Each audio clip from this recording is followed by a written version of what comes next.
हमारा होना ही उसके होने का प्रमाण है। हमारा अस्तित्व उसी आदि शक्ति से है। हम आस्तिक नास्तिक कुछ भी हो सकते हैं। हमारा वर्ण कुछ भी हो सकता है।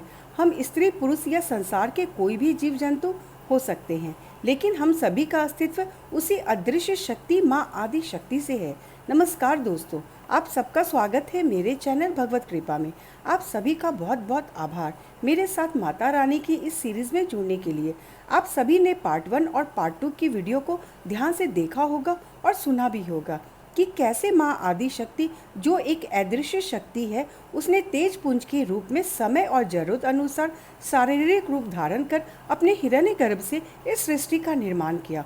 उन्होंने ही त्रिदेव और त्रिदेवियों की रचना की और साथ ही साथ उनके निवास स्थान ब्रह्मलोक, वैकुंठ धाम और कैलाश का निर्माण किया। उन्होंने ही अर्थात माँ आदि शक्ति ने ही पर्वतों के बीच स्वच्छ मानसरोवर का निर्माण किया, जिसमें हर समय 2 हंस शिव और शक्ति के रूप में तैरते हुए नजर आते हैं। अगर धर्म से हटकर भी बात की जाए तो यह सर्वविदित है कि एक अदृश्य शक्ति है जो अनवरत अपना कार्य कर रही है।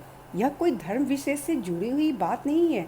नाम चाहे कुछ भी हो, स्वरूप चाहे कुछ भी हो, लेकिन यह सत्य है कि एक अदृश्य शक्ति है जो निरंतर अपना कार्य कर रही है और उसका कार्य एक ही है, संपूर्ण सृष्टि का संचालन करना। हमारा होना ही उसके होने का प्रमाण है। हमारा अस्तित्व उसी आदि शक्ति से है। वो माँ आदि शक्ति ही है जो संसार के सभी गुणों और अवगुणों में विद्यमान है, अर्थात उन्हीं से रंग रूप, सौंदर्य और कुरूपता भी उन्हीं से है। वही है जो प्रकाश में भी विद्यमान रहती है। वही है जो अंधकार को भी अस्तित्व प्रदान करती है। वही शक्ति है जो सबको सांसें दे रही है।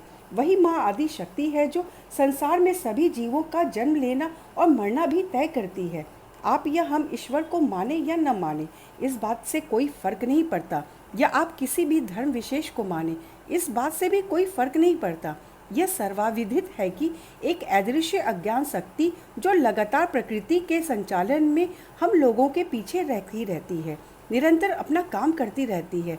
तो मेरे इस वीडियो में दी गई जानकारी आपको कैसी लगी? अपने विचार अवश्य साझा करें।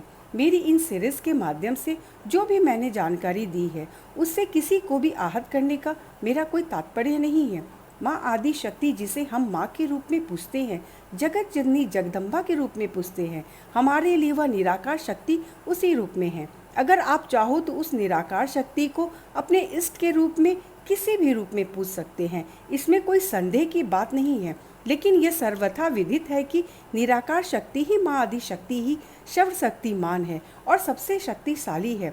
तो अगर आपको मेरी वीडियो पसंद आ रही हो तो प्लीज़ यूट्यूब चैनल को सब्सक्राइब कर ले और साथ ही साथ बेल आइकन को ज़रूर प्रेस कर ले, ताकि मेरे चैनल पर धर्म से जुड़ी हुई कोई भी जानकारी पोस्ट हो तो उसकी नोटिफिकेशन तुरंत आप लोगों तक पहुंच सके। और बहुत बहुत आभार करती हूं आप सभी का मुझे प्यार और सहयोग देने के लिए।